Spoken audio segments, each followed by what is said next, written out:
Bismillahirrahmanirrahim. Assalamualaikum warahmatullahi wabarakatuh.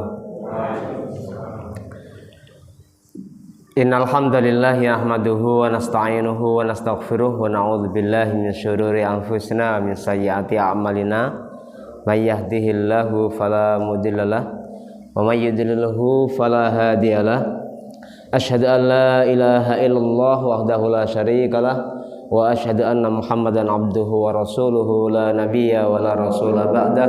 Allahumma shalli ala Muhammad wa ala alihi wa ashabihi wa man tabi'ahum bi ihsanin ila yaumiddin.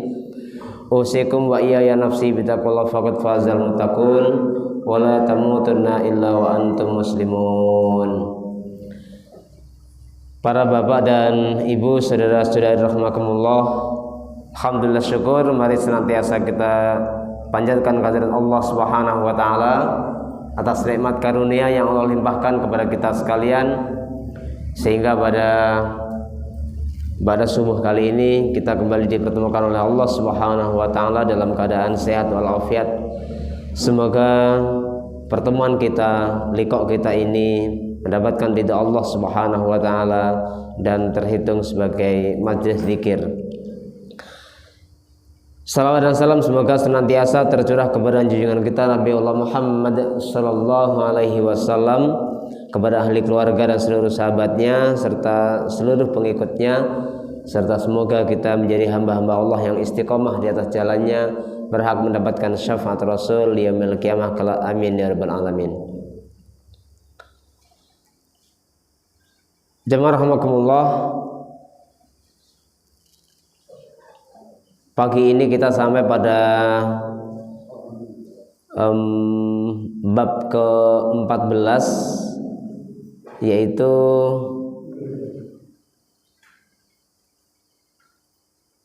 hadis nomor 8 atau hadis nomor 149 dari kitab Riyadhus Shalihin ini.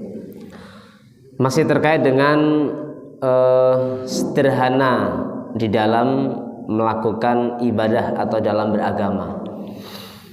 Wa an Abi Juhaifata Wahb bin Abdullah radhiyallahu anhu qala akhan nabiyyu sallallahu alaihi wasallam baina Salman wa Abi Darda. Dari Abu Juhaifah Wahab bin Abdullah radhiyallahu anhu berkata, Nabi SAW mempersaudarakan antara Salman dan Abu Darda. Jadi kembali saya cuplik sedikit ya. Salman dan Abu Darda ini sebenarnya bukan saudara kandung atau bukan kerabat darah, tetapi Rasulullah SAW memang mempersaudarakan antara sahabat Muhajirin dan Ansor. Di antaranya adalah Salman dan Abu Darda. Salman ini dari Persia, dia Salman Al-Farisi. Abu Darda ini dari kalangan sahabat juga. Dan Rasulullah SAW mempersaudarakan antar kaum muslimin saat itu, antar Muhajirin dan Ansor.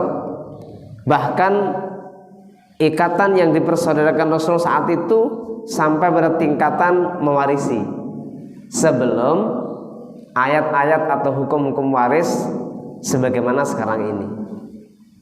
Di awal-awalnya adalah persaudaraan yang Rasul persaudarakan antara Muhajirin dan Ansor itu sampai pada tingkat bisa mewarisi. Baik, saya ulangi. Dari Abu Juhaifah Wahab bin Abdullah radhiyallahu anhu berkata, akhan nabiyyu sallallahu alaihi wasallam baina Salmana wa Abi Dardai. Rasul mempersaudarakan antara Salman Al-Farisi dan Abu Darda. Fazara Salmanu Abu Darda. Suatu ketika Salman mengunjungi Abu Darda. Fara'a Ummat Darda mutabadzilah. Ia melihat Ummu Darda mengenakan pakaian yang serba kusut. Faqala, maka Salman bertanya, ma sya'nuki, mengapa keadaanmu demikian? Qalat, maka istrinya Abu Darda berkata, akhuka Abu Darda laisa lahu hajatun fid dunya. Saudaramu Abu Darda itu sudah tidak butuh lagi pada dunia. Faja'a Abu Darda'i fasana'a lahu ta'aman. Kemudian Abu Darda datang dan ia membuatkan makanan untuk Salman. Faqala lahu, setelah itu dia berkata, Abu Darda berkata kepada Salman, kul, makanlah, fa inni shaimun, aku sedang saum. Qala, maka berkatalah Salman, atau Salman menjawab, ma ana biakilin hatta ta'kula fa'akala. Saya tidak akan makan sehingga engkau pun juga makan. Maka Abu Darda pun makan. Falamma kana al-lailu dhahaba Abu Darda yaqumu faqala lahu nam fanama. Thumma dhahaba yaqumu faqala lahu nam. Falamma kana min akhiril laili qala Salman qum al-an fasallaya jami'an. Ketika malam tiba, Abu Darda mulai bangun. Salman berkata kepadanya, tidurlah. Lalu ia tidur lagi.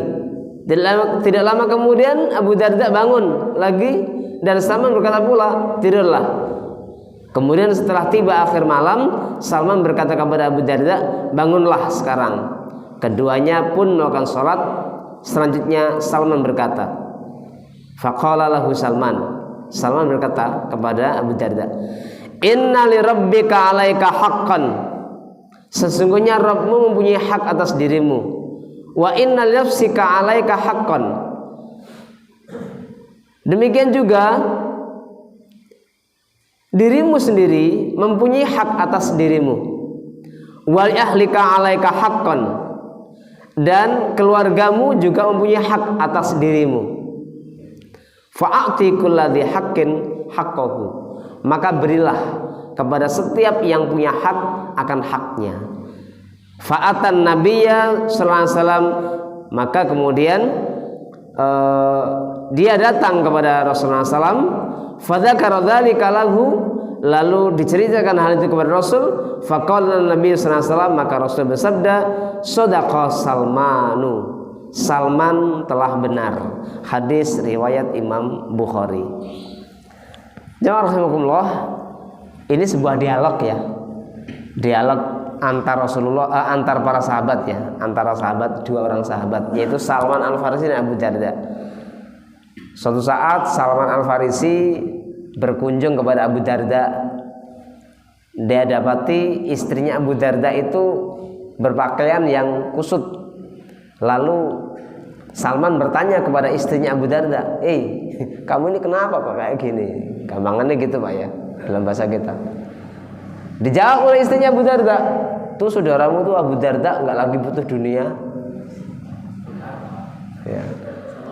Lalu kemudian karena tamu ya dijamu tuh Pak ya, karena tamu maka dijamu. Abu Darda membuat makanan, kemudian dihidangkan, dan Abu Darda berkata kepada Salman, nih makanlah. Aku sedang saum. Apa jawaban Salman? Aku tidak makan kalau kamu makan. Lalu Abu Darda ikut makan.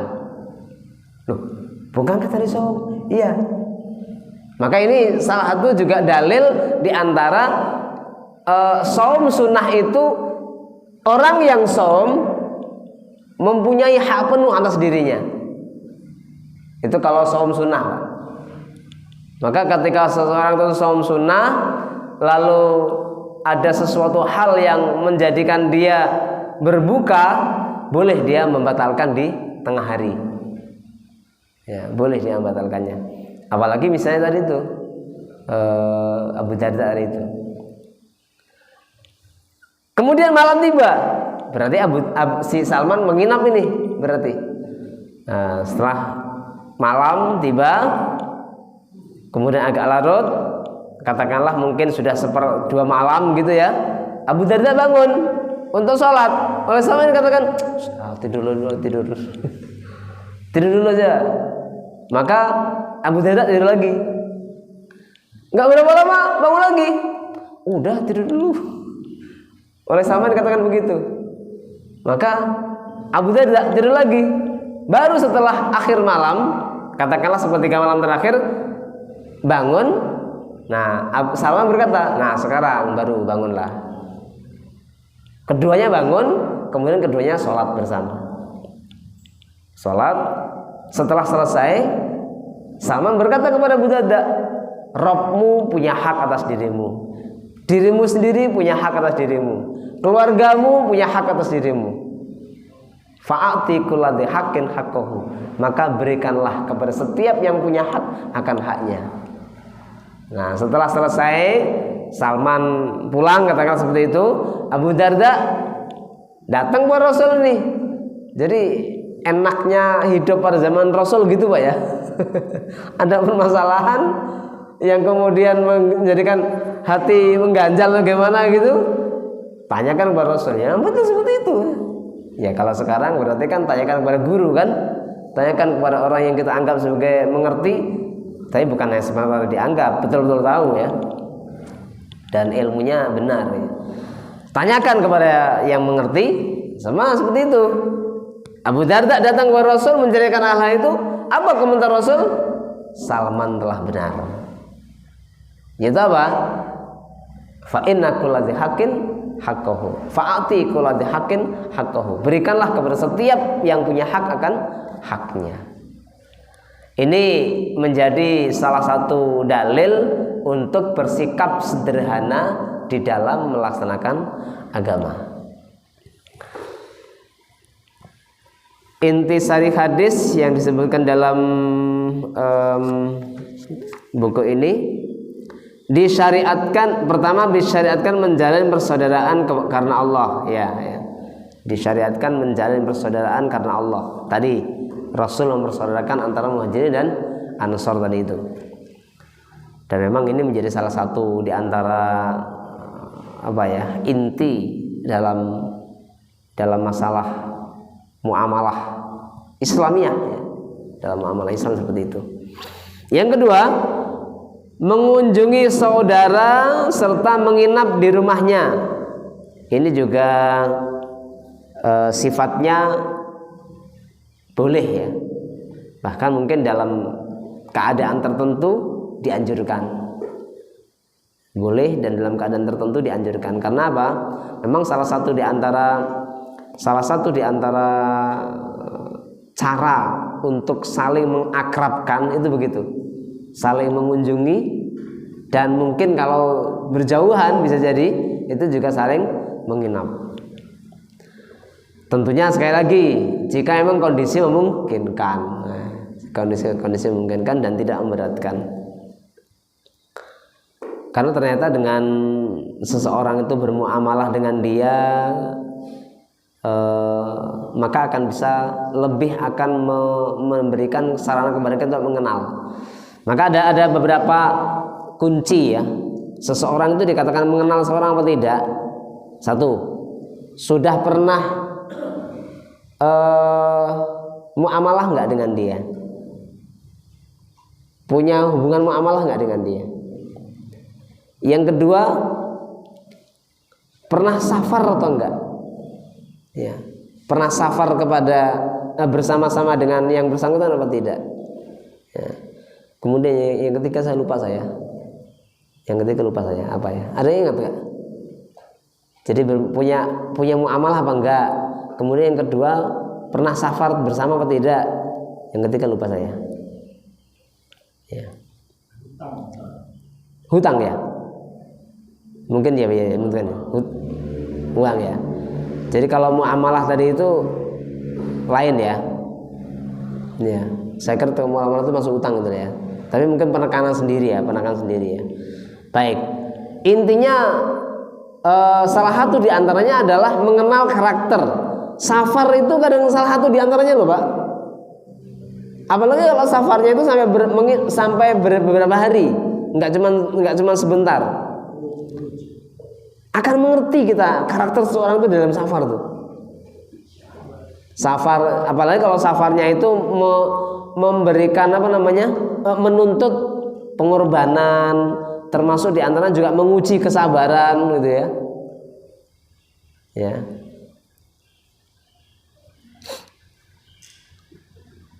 Diminta untuk safar bersama selama katakanlah 3 hari seminggu. Makanya jamaah tabligh itu salah satu di antara ukuran khurujnya minimal berapa hari? 3 hari ya minimal ya. Yang minimal ya 3 hari kan? Ya, 3 hari. Karena dengan safar 3 hari itu akan lebih mengetahui karakter seseorang. Iki malesan apa ora? Bangkongan apa enggak? Kemudian mau berbagi apa tidak? Ya, kalau ngorok jangan loh. Ngorok itu sudah di luar kendali ya. Alhamdulillah si ngorok berarti cik urip.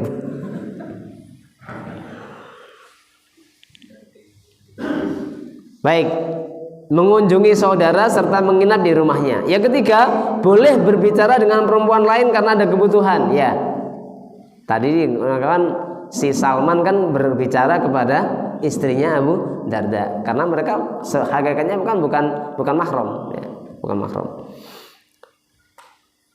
Boleh berbicara dengan perempuan lain karena ada kebutuhan, dan ini merupakan salah satu hal yang sangat diperhatikan di kalangan para sahabat ya, terkait dengan masalah apa? Kehormatan, muruah, ifah ya.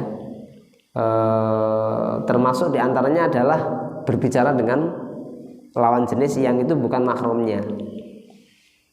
Sebagai satu gambaran, ketika Aisyah radhiyallahu anha itu tertinggal dari rombongan dalam satu perjalanan, ditemukan oleh Zakwan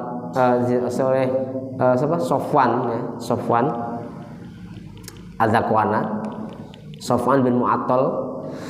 Itu kan mereka apalagi mereka dalam perjalanannya adalah cuma berdua karena memang Aisyah tertinggal dan kemudian dia berharap disusul kembali oleh rombongan, ternyata nggak disusul, tapi kemudian ditemukan oleh seorang sahabat yang memang biasa menjadi penyapu ranjau. Jadi sahabat itu kalau dalam perjalanan biasanya ada sapu ranjau ya Pak ya, ada tim yang disuruh untuk sapu ranjau, tapi saat itu cuma satu orang sapu ranjaunya, yaitu Sofwan bin Mu'attal itu sendiri. Ternyata yang tercecer Aisyah ya, karena tertinggal oleh rombongan tadi itu. Maka ketika Sofwan bin Mu'attal ini melihat itu, dan itu agak gelap malam hari soalnya, bukan agak gelap, memang gelap. Didekati kok sepertinya ada orang yang tertidur ini, ada orang yang tergeletak. Setelah didekati ternyata apa? Aisyah radhiyallahu anha. Dan Sofwan bin Mu'attal mengenali Aisyah karena sebelum dan itu peristiwa itu terjadi setelah turun ayat hijab. Artinya Aisyah sudah pakai purdah, sudah pakai cadar. Tetapi saat itu kok kemudian ternyata jilbab atau purdahnya, bukan jilbab keseluruhan ya, purdahnya Aisyah tersingkap, sehingga si Sofwan bin Mu'attal mengenali Aisyah karena sebelum ayat hijab turun, Sofwan pernah melihat wajah Aisyah, sehingga mengenali. Akhirnya Sofwan beristirja, inna lillahi wa inna ilaihi raji'un. Aisyah terbangun. Dan Aisyah mengatakan, sungguh demi Allah saya tidak berkata, dia dan saya tidak berkata apa-apa pun kecuali hanya aku terbangun karena suara istirja dia. Jadi sepanjang perjalanan kemudian tidak ngobrol, apalagi mereka cuma berdua. Khawatirnya syaitan yang akan mengendalikan mereka, sangkingnya begitu, tapi tidak ngobrol. Dan Sofwan ada di depan sambil menuntun untanya atau kudanya, dan Aisyah naik kendaraan si Sofwan tadi itu. Jadi bukan Sofwan yang di belakang kendaraan, bukan, tapi Sofwan di depan. ya, sofa di depan. Kemudian menyusul sehingga bisa mendapati para prajurit atau rombongan sahabat yang lain itu sudah di tengah hari. Ya, di tengah hari, dan mereka tidak malu-malu, tidak ragu-ragu lagi, langsung bergabung kepada pasukan. Nah, tapi hal ini langsung digoreng oleh orang-orang munafik. Dikatakan apa? Aisyah selingkuh dengan Sofwan. Subhanallah, sampai ya kisahnya sampai heboh banget lah ya. Itulah kemudian menjadi satu kisah hadisul ifki, ya. Hadisul ifki. Baik, saya tidak akan melanjutkan itu, tidak akan berbicara lebih banyak itu. Tapi terkait dengan apa? Boleh berbicara dengan perempuan lain karena adanya kebutuhan. Yang keempat, menasihati sesama muslim serta mengingatkan orang yang lupa. Ya, ini dalam hal ini adalah Salman menasihati atau mengingatkan kepada Abu Darda. Ya, inti nasihatnya ada pada a'ti kulladzi haqqin haqqahu tadi itu. Berilah kepada setiap yang punya hak akan haknya. Keutamaan beribadah di penghujung malam. Ya, ini juga hadis ini bukan semata-mata intinya ke situ ya, tapi ini menyinggung diantaranya karena terkait dengan keutamaan ibadah di penghujung malam nanti disebutkan di intinya ada pada hadis yang lain, yaitu hadis ketika setiap malam itu Allah Subhanahu wa taala turun pada sepertiga malam terakhir, dan Rasul berfirman dalam hadis qudsi itu, setiap orang yang meminta akan aku beri apa yang dia minta, setiap orang yang meminta ampun maka akan aku ampunkan apa yang dia mintakan, permohonan ampunnya tadi itu. Yang berikutnya, boleh melarang orang lain yang melakukan amal-amalan sunnah jika dikhawatirkan menjadikan jenuh dan bosan serta menghilangkan hak-hak yang diperintahkan. Ya, jadi ungkapan di situ adalah satu, aku tidak akan makan sampai kamu makan. Itu ungkapan Salman kepada Abu Darda dari itu. Aku tidak akan makan sampai kamu juga itu makan. Dan sisi lain bahwasanya orang yang sedang beramalan sunnah itu boleh kemudian membatalkan saumnya tadi itu. Oh ya, nanti ada dikutip lagi ya. Terus kemudian yang kedua, ungkapan Salman kepada Abu Darda, tidurlah. Ketika si Abu Darda mau bangun di awal waktu, kemudian oleh Salman dilarang untuk kemudian disuruh tidur lagi. Baru setelah sepertiga malam terakhir atau akhir malam, mereka berdua melakukan ibadah, yaitu sholat malam bersama-sama. Maka di sini boleh melarang orang lain yang melakukan amal-amalan sunnah jika dia khawatirkan menjadikan jenuh dan bosan serta menghilangkan hak-hak yang diperintahkan. Yang ketujuh, dimakruhkan memberatkan diri dalam beribadah. Ya, walaupun ungkapan memberatkan diri ini tampaknya berbeda satu orang dengan yang lain ya. Karena di sisi lain kita juga dapati kan seorang sahabat yang sempat mengikat dirinya di tiang masjid karena apa? Demi dia untuk melaksanakan sholat malam. Karena dia melihat atau mengambil ibrah Rasul saja sholat malamnya sampai kakinya bengkak-bengkak. Nah, tapi ternyata apa? Itu tidak memberatkan Rasul. Itu tidak memberatkan Rasul. Walaupun secara umum nanti juga ada sebagaimana yang hadis yang sebelumnya ya, yaitu apa? Rasulullah itu pernah memerintahkan kepada para sahabat untuk melukar atau melepaskan tali yang itu biasa dipakai bersandar oleh kemana siapa ya? Ummu Salamah apa ya kok salah?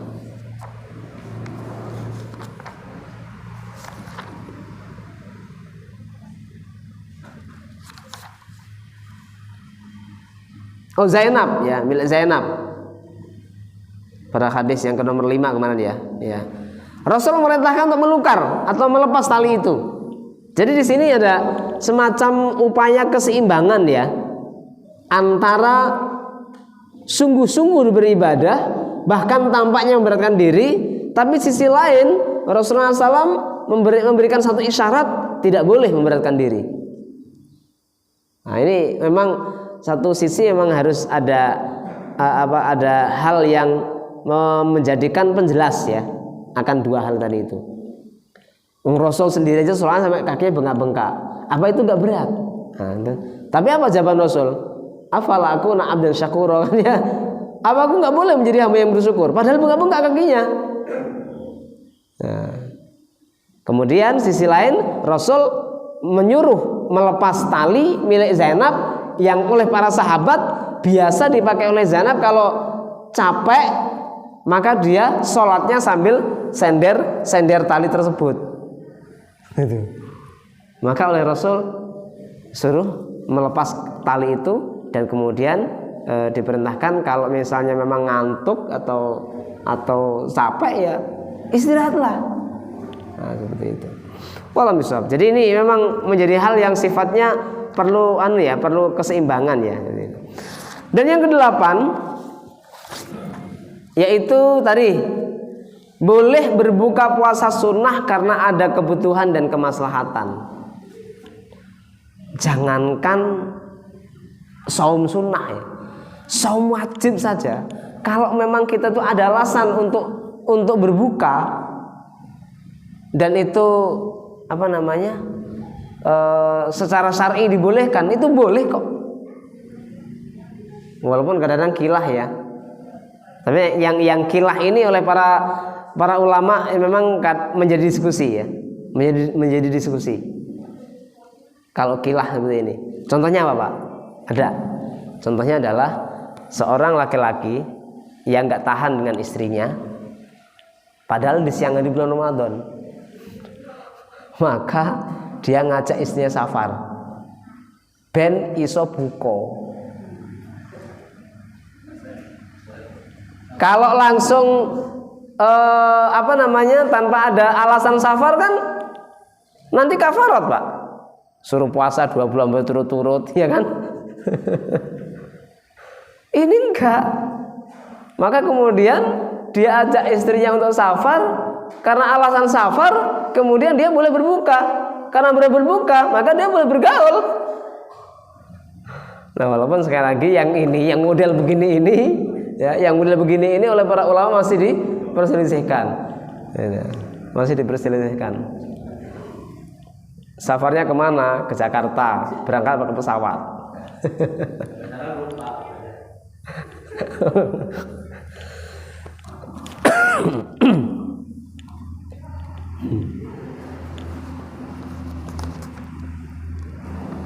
Baik, itu kalau saum sunnah maka nggak ada dibolehkan bahkannya dibolehkan.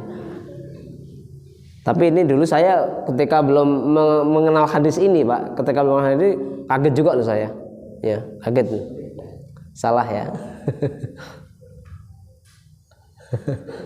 Loh.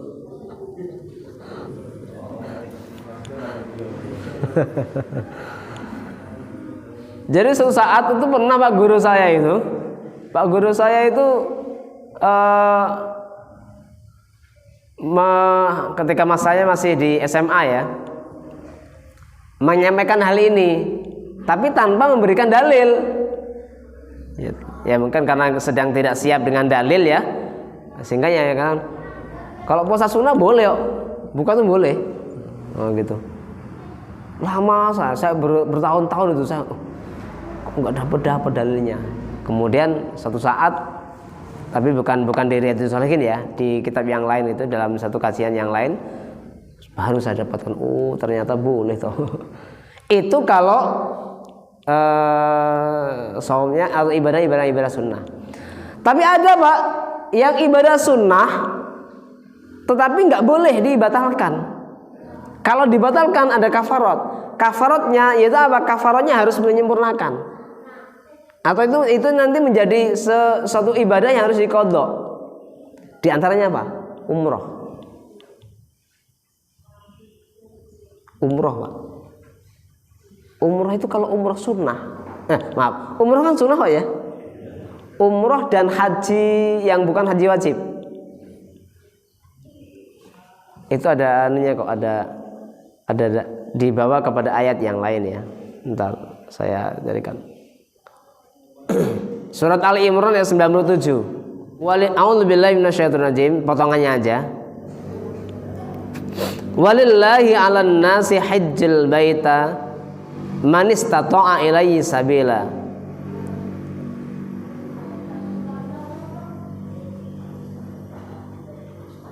Dan di antara kewajiban manusia terhadap Allah adalah melaksanakan ibadah haji ke Baitullah, yaitu bagi orang-orang yang mampu mengadakan perjalanan ke sana.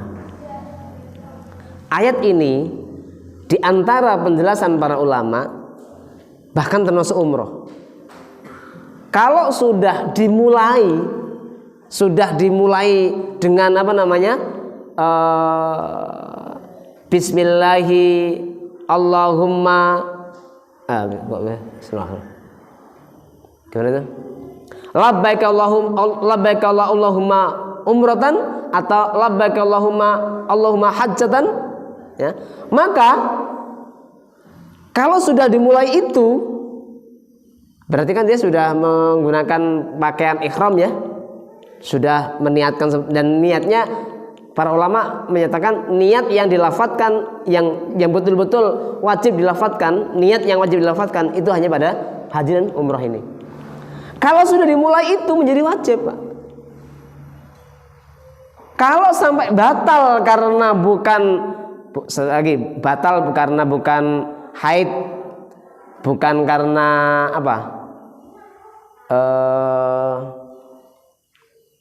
Terhalang oleh musuh maksudnya ini.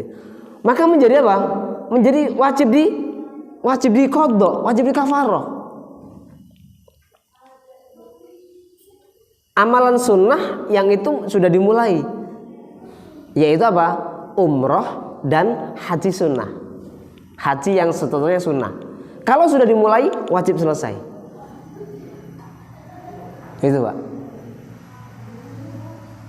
Umroh itu kan sunnah, tapi kalau belum dimulai tetap sunnah. Tapi ketika sudah dimulai kok nggak selesai, bukan karena nifas, bukan karena haid bagi perempuan ya, kok batal, bukan karena musuh ya, bukan karena yang lain-lain, kok batal, maka wajib dikafarahi, yaitu diqadha. Maka ini yang nggak boleh dibatalkan berarti kan, nggak boleh diputus di tengah jalan. Tapi kalau saum boleh, sholat boleh, apalagi sholat sunnah. Sholat wajib aja kalau ada hal-hal yang sangat mendesak dan bahkan darurat itu boleh dibatalkan kok.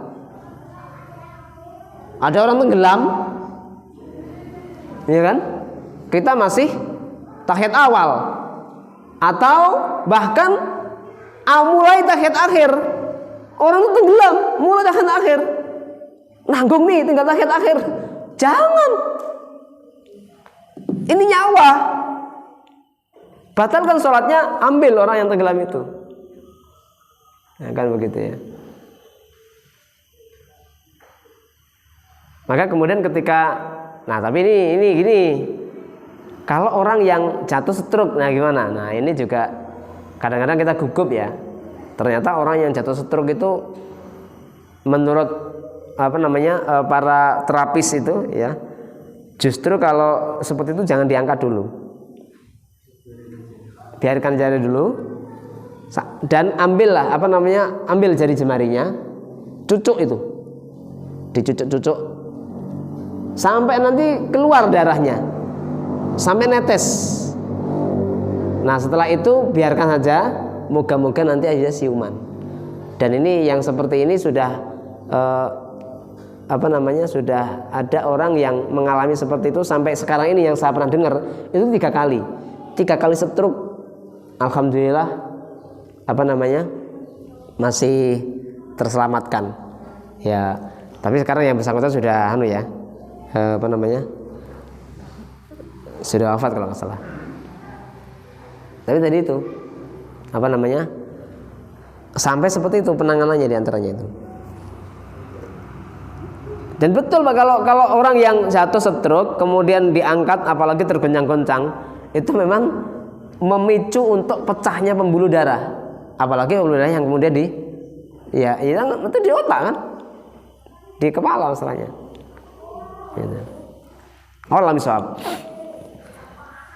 Kembali ke sini terkait dengan ibadah yang dilaksanakan dengan sederhana. Berikutnya hadis ini cukup panjang banget. Di sini ada hampir satu setengah halaman ya, hampir satu setengah hari. Karena itu saya bacakan terjemahannya saja. Terjemahannya aja 1 halaman lebih. Hampir 2 halaman. Ya 2 halaman, 1 lembar nih. Dari Abu Muhammad Abdullah bin Amr bin As radhiyallahu anhu berkata, diberitahukan kepada Nabi SAW bahwa saya berkata, demi Allah, sungguh saya akan berpuasa pada pagi hari dan melakukan qiyamul lail selama hidupku. Maka Rasulullah bersabda, apakah engkau yang berkata demikian itu? Saya menjawab kepadanya, sungguh saya berkata demikian itu, ya Rasulullah. Maka beliau bersabda, sesungguhnya engkau tidak akan kuat melaksanakan itu. Oleh karena itu, berpuasalah dan berbukalah, tidurlah dan lakukan qiyamul lail. Berpuasalah 3 hari dalam sebulan, karena sesungguhnya satu kebajikan itu dibalas dengan 10 kali lipatnya. 10 kali lipatnya pahalanya Pak, maksudnya ya, pahalanya. Jadi jangan salah persepsi ya. Ini kemarin ini sehari-hari akhir-akhir ini kan sedang viral banget ya, video ngeritik kepada Ustaz Yusuf Mansur ya. Iya kan? Karena memang dalam kajian-kajian beliau itu ya memang ya membuka peluang kritikan sih ya. Walaupun itu juga satu sisi tertentu, kalau emang dibalasi seperti itu ya itu hak Allah ya, hak Allah atau kepada hamba, atau apa namanya, bukan hak Allah, terserah Allah kepada hambanya. Tapi kemudian mengharapkan seperti itu bahkan di Imam Nawawi sendiri dalam penjelasannya, orang yang bersedekah dengan mengharapkan balasan yang lebih banyak dari apa yang disedekahkan itulah orang yang kikir. Gitu. Itulah orang yang kikir. Itu dalam kajian Arba'in Nawawiyah diungkap juga itu kalau nggak salah. Memang sih Allah itu akan melipat gandakan kebajikan, satu kebajikan dilipat gandakan menjadi 10 kebajikan. Bahkan sampai kalau infak itu dalam surah Al-Baqarah dilipat gandakan menjadi berapa? 700 kali lipatnya. Tapi para ulama sepakat maksudnya pahalanya.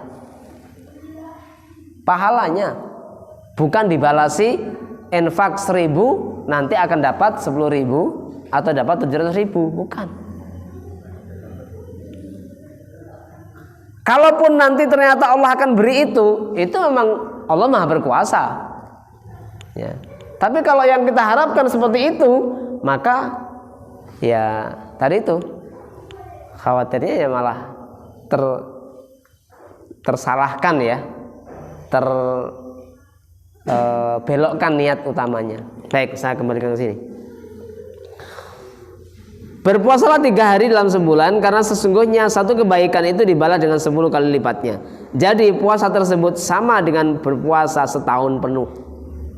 Jadi kalau 1 bulan itu 3 hari, lalu dalam 11 bulan itu kita bisa saum terus tiap bulannya 3 hari, kemudian Ramadan itu 1 bulan penuh, berarti sudah dianggap seperti puasa sepanjang waktu. Saya berkata, sesungguhnya saya masih kuat beramal yang lebih utama dari itu. Beliau bersabda, kalau begitu berpuasalah sehari dan berbukalah 2 hari. Kalau begitu berpuasalah sehari dan berbukalah 2 hari. Berarti apa? Sehari puasa, 2 hari buka. Nanti setelah 2 hari buka, puasa lagi, 2 hari buka. Berarti 1 bulan kalau begitu puasanya 10 hari. Dari 3 hari setiap bulan menjadi 10 hari tiap bulan. Beliau bersabda, mana tadi? Nah, saya berkata lagi, sungguh saya masih kuat beramal yang lebih utama dari itu. Beliau bersabda, kalau begitu berpuasalah sehari dan berbukalah sehari pula. Itu adalah puasanya Nabi Daud alaihissalam, dan inilah puasa yang paling adil. Berarti 1 bulan puasa setengah bulan, atau puasa 15 hari, katakanlah seperti itu.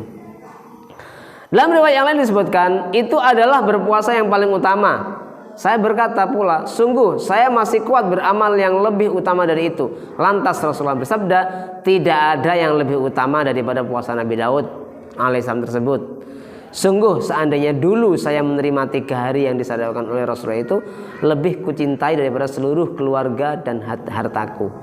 Nah ini siapa ini? Amr bin As ya. Abdullah bin Amr bin As ya. Abdullah bin Amr bin As. Oh, Abdullahnya ya, bukan Amr bin As ya. Abdullah bin Amr bin As. Ternyata apa? Beliau ini termasuk sahabat yang diberi usia lanjut, sehingga ketika usia sepuhnya sangat keberatan dengan apa yang dulu ketika muda itu dia merasa masih mampu untuk tetap dilaksanakan. Mengingat juga amalan yang lebih utama itu adalah adwamuha wa in qalla. Dan satu sisi lain lagi, sesuatu hal yang dimakruhkan adalah amalan yang dulu sering dilakukan lalu enggak dilakukan lagi. Nah itu loh. Mengingat hadis yang ini tadi, amalan yang termasuk yang dimakruhkan itu adalah dulu beramal dengan satu kebajikan kemudian ditinggalkan, itu kan dimakruhkan. Maka inginnya Abdullah bin Amr bin As itu kan enggak meninggalkan amalan yang lama itu, tapi sangat payah. Sangat payah.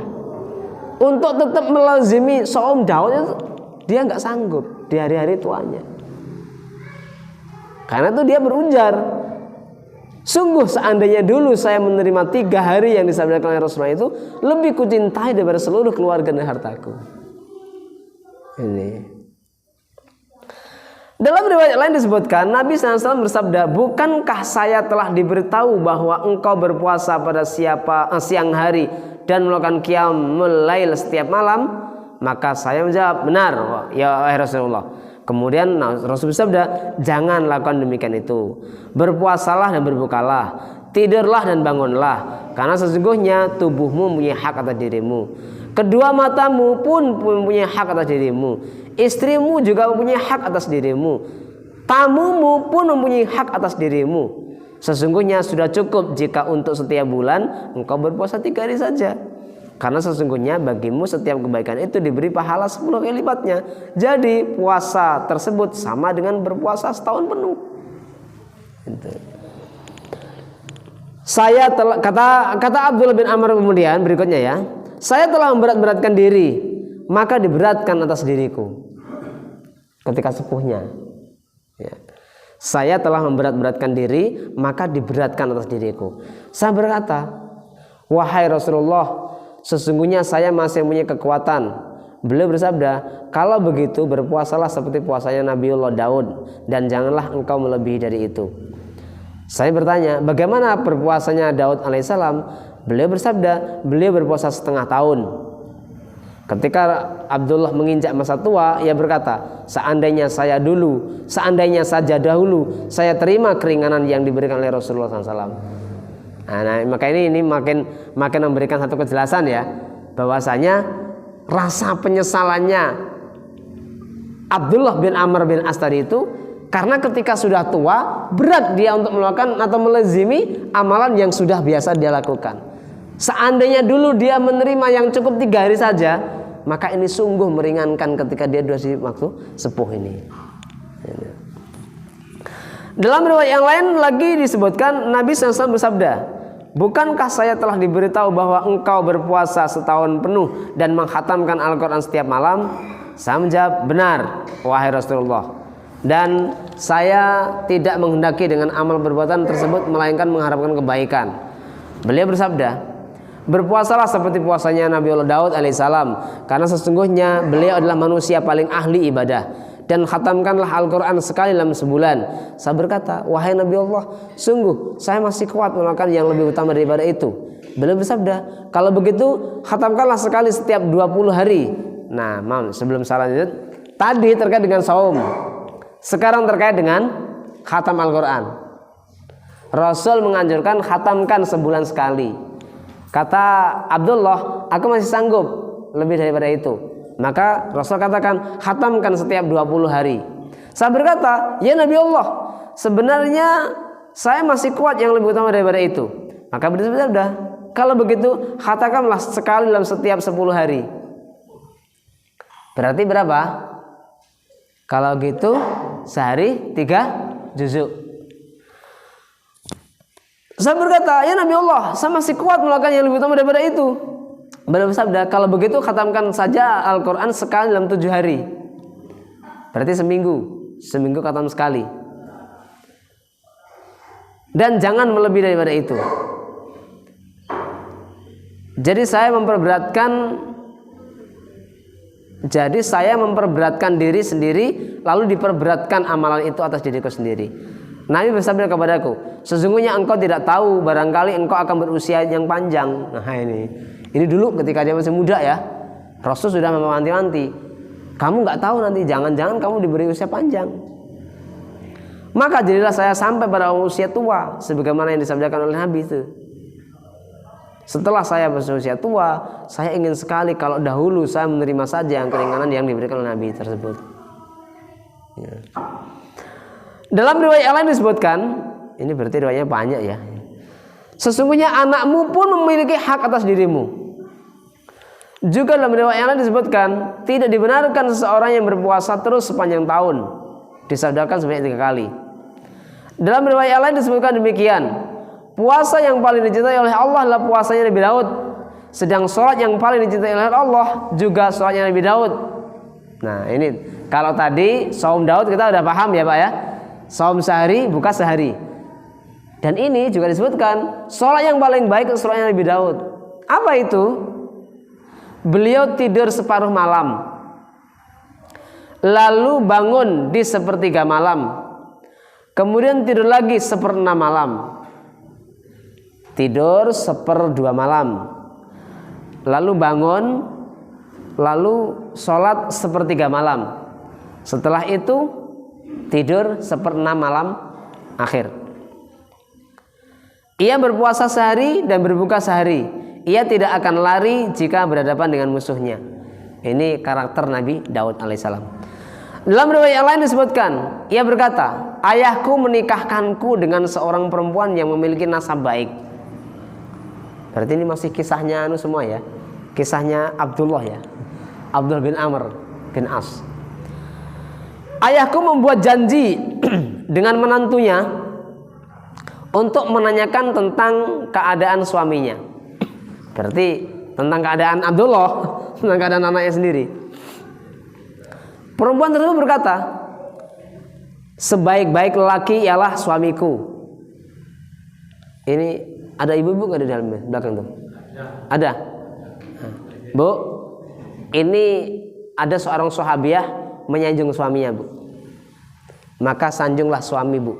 Jangan nyanjung suami teman kita. Sanjunglah suami, Bu ya.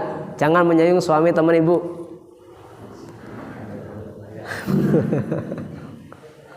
Sebaik-baik lelaki ialah suamiku. Ia tidak pernah menginjak tempat tidurku dan tidak pernah membuka penutupku sejak aku datang padanya. Sindiran ini. Artinya apa? Wah, aku udah disenggol blas ya. Ia tidak pernah menginjak tempat tidurku dan tidak pernah membuka penutupku sejak aku datang padanya. Setelah peristiwa itu berlalu lama, maka ayahnya memberitahukan hal tersebut kepada Nabi SAW. Jadi setelah ini disampaikan beberapa waktu, ternyata Amr bin As itu menceritakan hal ini akan anaknya Abdullah kepada Rasulullah SAW. Lalu bersabda, pertemukanlah saya dengan lelaki itu. Saya pun datang menemui Nabi, berarti Abdullah. Lalu beliau bertanya, bagaimana caramu berpuasa?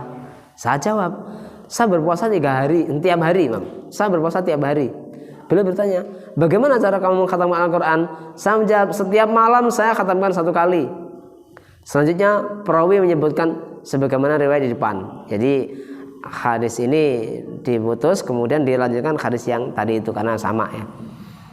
Ia membaca Al-Quran kepada istrinya 1/7 bagian yang hendak ia baca dalam hari itu. Ia membacanya di waktu siang agar lebih ringan di malam harinya. Jika ia hendak menguatkan dirinya, ia tidak berpuasa selama beberapa hari dan ia berhitung jumlah hari tersebut, kemudian ia berpuasa sebanyak hari itu pula. Jadi dirapel ya. Karena ia tidak senang kalau meninggalkan sesuatu sejak ia berpisah dengan Nabi SAW. Semua riwayat di atas adalah sahih, sebagian besar terdapat dalam riwayat Sahih Bukhari dan Sahih Muslim, dan hanya sedikit saja yang tertera dalam salah satu keduanya kitab tersebut. Artinya hadis-hadis ini tadi cukup banyak dikumpulkan oleh Imam Nawawi, rata-rata muttafaqun alaih, dan hanya sedikit yang hanya salah satu di antara keduanya. Artinya derajatnya adalah sahih semua. Jamaah rahimakumullah, ini satu kisah ya, satu kisah yang terjadi pada masa sahabat terkait dengan apa? Ada di antara para sahabat itu yang seperti itu. Ternyata ditegur oleh Rasulullah SAW. Intinya kita diperintahkan untuk melaksanakan ibadah itu sesuai dengan yang sederhana saja. Baik, saya lanjutkan secara singkat. Ini hampir selesai.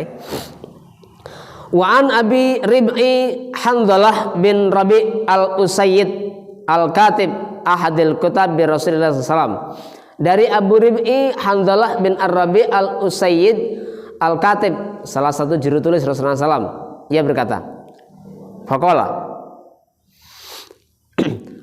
laqiyani Abu Bakrin radhiyallahu anhu faqala kaifa anta ya Handhalah. Abu Bakar bertemu denganku, lalu ia berkata, bagaimana keadaanmu wahai Handhalah? Qultu, aku jawab, nafaqa Handhalah. Handhalah takut kalau sampai menjadi seorang munafik.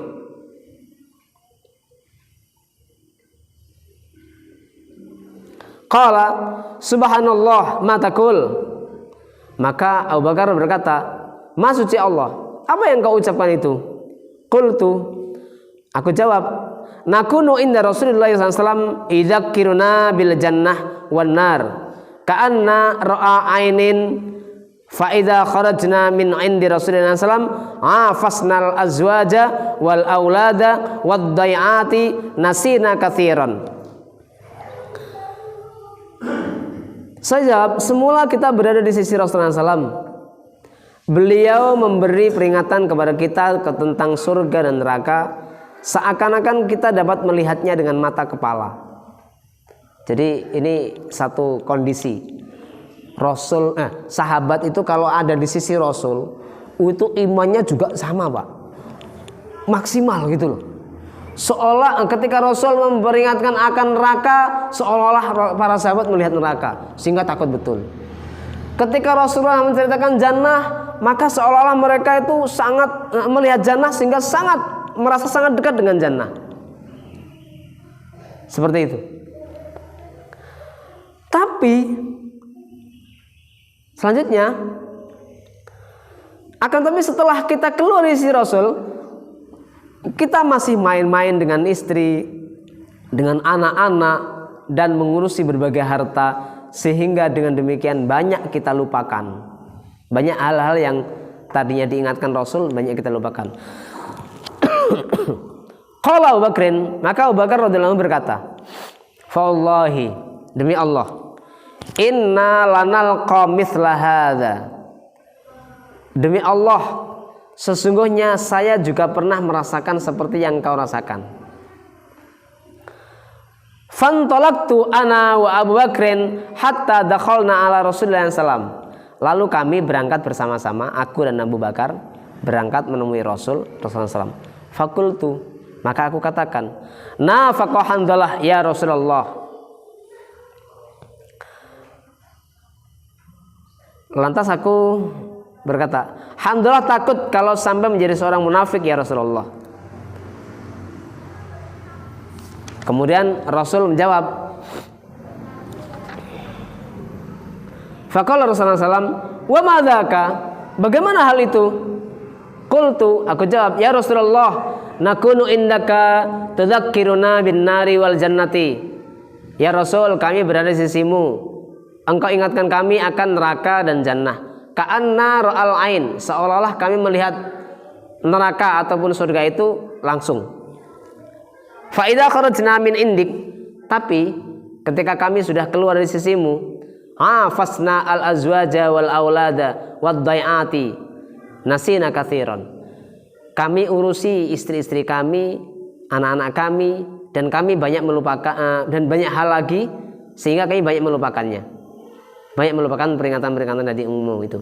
Faqala Rasulullah SAW, maka Rasul menjawab, walladzi nafsi biyadihi, demi zat yang jiwaku di tangannya, lau tadumuna ala ma takununa indi wa fi dzikri lisofahatkumul malaikatu ala furushikum wa fi turukikum walakin ya Hanzalah sa'atan wa sa'atan thalatha marrat. Rasulullah memberikan jawaban begini, demi zat yang jiwaku ada di dalam genggamannya, jika kalian semua senantiasa sebagaimana keadaan kalian di sisiku dan juga senantiasa berzikir, pastilah para malaikat itu menjabat tangan kalian, baik ketika kalian di tempat tidur dan di jalan. Akan tetapi, wahai Hanzalah, sesaat dan sesaat, sebanyak 3 kali. Maksudnya apa? Itu jangan selama-lamanya seperti itu. Ya. Tapi apa? Putuslah, berikan hak yang lain-lain tadi itu. Kalau kita kaitkan dengan hadis yang sebelumnya, hak mata, hak anak, hak istri, hak keluarga, hak diri sendiri, bahkan bisa jadi hak hewan ternak kita, itu perlu diurus. Enggak kemudian ditinggal, perlu enggak? Kemudian apa? Itu nanti sudah Allah beri rezeki, enggak boleh begitu. Tetap aja kita punya kewajiban. Bahkan kita juga punya hak atas diri kita sendiri. Ini sebuah peringatan agar kiranya tidak berlebihan di dalam melaksanakan ibadah.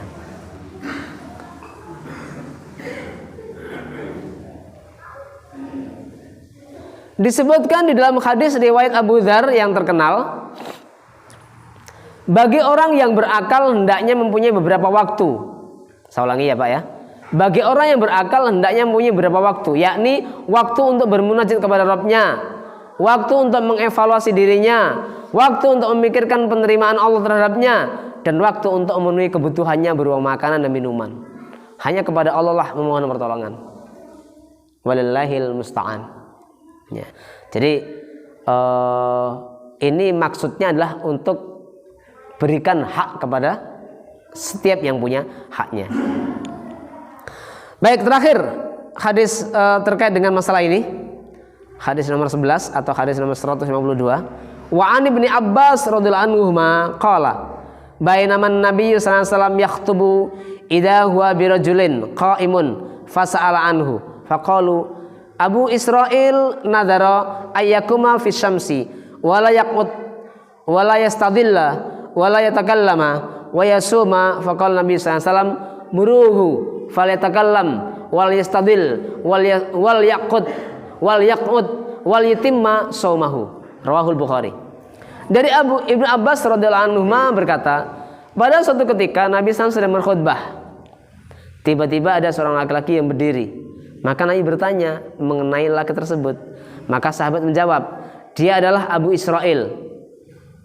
Ia bernazar hendak berdiri di terik matahari, tidak akan duduk, tidak akan berteduh, tidak akan berbicara, dan tidak akan berpuasa. Dan tetap akan berpuasa.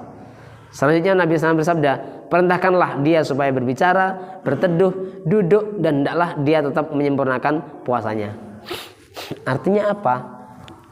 Berarti ini di Ramadan, ya, atau di saat saum,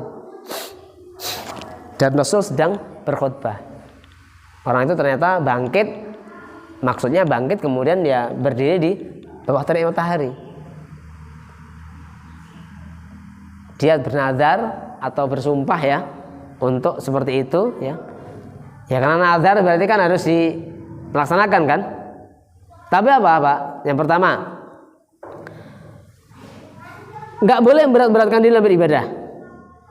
Bahkan Rasul memerintahkan untuk tidak memenuhi tadi itu, walaupun nazar. Aslinya kalau nazar kan wajib dipenuhi Pak ya. Tapi karena itu memberatkan diri dalam beribadah, maka nggak boleh. Oleh Rasul disuruh duduk, disuruh berteduh, disuruh bercakap-cakap, dan kemudian suruh menyempurnakan puasanya. Karena ini nazar dan nazarnya nggak boleh ditunaikan, maka wajib untuk membayar kafarah sumpah. Jadi ini juga dalam hadis yang lain lagi, kalau bernazar atau bersumpah, bersumpahlah yang baik-baik. Barang siapa yang bersumpah yang baik-baik, hendaklah dia tunaikan. Ya. Tapi barang siapa yang bernazar untuk bermaksiat, maka jangan maksiat. Lalu tunaikan kafarah sumpah. Itu sisi yang lain ya, sisi yang lain terkait dengan kewajiban untuk membayar kafarah sumpah.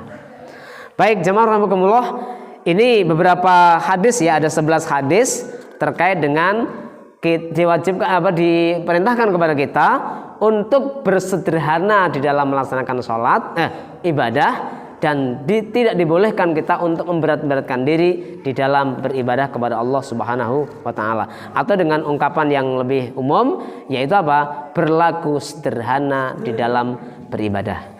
Baik, semoga ada manfaatnya. Kalau ada pertanyaan mungkin satu, kalau ada. Silakan Pak Dari. Waalaikumsalam warahmatullahi wabarakatuh. Ada melayani kamu. Nggih, Pak. Sedang saum sunnah. Ada yang memahami kita boleh berpuasa ketika melayani kamu saja. Setelah kamu berlalu melanjutkan saumnya. Bagaimana? Ada yang memahami begitu. Oh begitu ya. Ada yang memahami seperti itu. Walam, saya belum mendapatkan penjelasan seperti itu. Saya belum pernah mendapatkan ya. Saya belum pernah mendapatkan seperti itu. Tapi mungkin saja ya. Sekali lagi saya belum pernah mendapati yang pemahaman seperti itu.